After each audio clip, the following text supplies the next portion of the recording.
MotoGP seasons are usually remembered by numbers, wins, points, championships. But every once in a while, a season is defined by something far less visible. A feeling that slowly disappears. A belief that begins to fracture. And a reality that arrives faster than a writer is emotionally prepared to accept. For Francesco Bagnaia, the 2025 MotoGP season became exactly that kind of year. On paper, nothing made sense.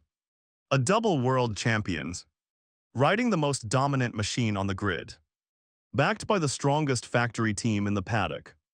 And yet, weekend after weekend, Bagnaia found himself trapped in damage limitation races, searching for explanations that never fully satisfied, producing isolated flashes of brilliance that vanished as quickly as they appeared. This wasn't just a technical struggle. And it wasn't simply a champion being beaten by a strong teammate. It was something deeper, something slower, and far more unsettling.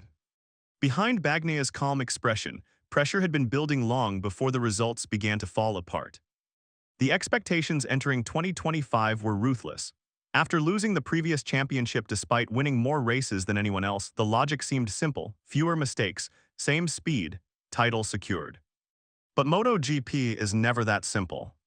From the opening rounds, something felt different, not dramatically wrong, just unfamiliar. The bike no longer spoke the language Bagnaia had mastered during his title-winning years. Braking phases demanded caution instead of confidence. Corner entry required correction rather than instinct. Small hesitations began to stack up. Inside Ducati's garage, no alarms were ringing yet. The results were still respectable. Top finishes, solid points. But the feeling wasn't there. And in MotoGP, when the feeling disappears, everything follows. Then came Japan's. MotoGP would become one of the strangest weekends of the entire 2025 season, not because of what went wrong, but because of what suddenly went right. Following an official test day, Bagnaia was given access to a GP24 machine previously used by Franco Morbidelli.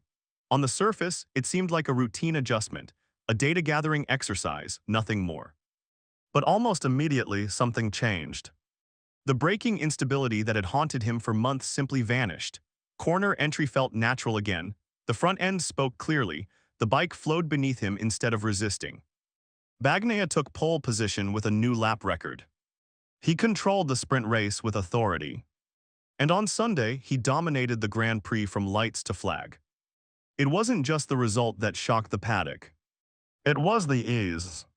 Late in the season, Bagnaia would admit something remarkable. He still didn't fully understand what happened that weekend.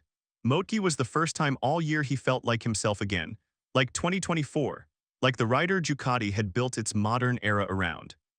For one brief moment, everything aligned. And then reality returned. Indonesia erased any illusion that Japan was a breakthrough. From the moment Bagnaia arrived at Mandalika, the feeling evaporated. Qualifying fell apart. Confidence disappeared corner by corner. A strange crash, one he would later struggle to explain, ended his weekend with 0 points. Phillip Island offered no relief. The bike became unpredictable again, rear movement under braking, sudden instability, races transformed into survival exercises. Even when Bagnaia salvaged respectable finishes, the emotion was gone. There was no sense of progress, only containment. Japan, it became clear, was not the future. It was the exception. Sepang provided one final reminder of Bagnaia's raw speed: pole position, sprint victory, strong performances built session by session. But even there, the difference was obvious. At MotoGP, performance came naturally. At Sepang, it was constructed carefully. Measured, forced. The distinction mattered. Because one was instinct, and the other was effort. An effort over an entire season extracts a heavy psychological price. As the championship moved deeper into its second half, Bagnaia became increasingly open about the true nature of his struggle. He admitted something few champions ever say publicly. He is not a natural adapter. When the bike doesn't suit his style, when braking stability disappears, when front-end trust fades, his strengths become vulnerabilities. The precise, calculated riding that once made him unbeatable now demanded constant correction. And while Bagnaia was searching for solutions, his teammate had already found them. Marc Marquez didn't just adapt to Ducati's GP25, he mastered it. The same traits that unsettled Bagnaia became weapons for Marquez. Where others hesitated, he attacked. Where the bike moved, he exploited it. Race after race, his dominance reshaped the internal balance of Ducati's garage. The numbers were staggering. Wins control authority. But the real damage wasn't statistical. It was psychological. Because this wasn't a normal teammate battle. It wasn't two riders growing together. It was one rider redefining the limits, and another realizing those limits were no longer where he believed them to be. For Bagnaia, the realization landed slowly and painfully. The assumption entering 2025 was subtle but dangerous. The belief that the championship was already within reach, that fewer mistakes would be enough, that the internal hierarchy was stable. But Marquez was not a variable that could be managed. According to those close to the paddock, this miscalculation sent Bagnaia into a quiet crisis, not of confidence in his talent, but of understanding his reality.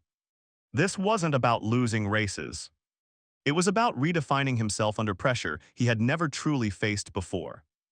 And hovering over everything was a shadow MotoGP never fully escaped. Valentino Rossi. Despite retiring years earlier, Rossi's presence still shapes the paddock emotionally and culturally.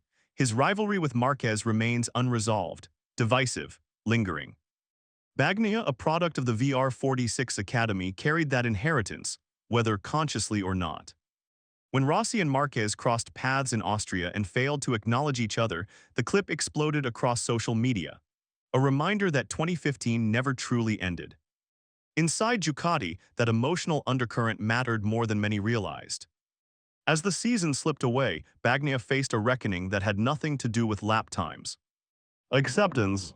He admitted the hardest part wasn't losing. It was recalibrating what success meant. There was a time when a bad weekend meant finishing third. Now, a good result meant surviving inside the top 5. From mid-season onward, Bagnaia slid from third in the championship to 5th overall.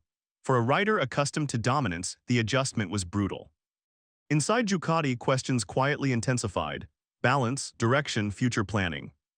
With Bagnaia's contract ticking toward its end, pressure mounted from every angle.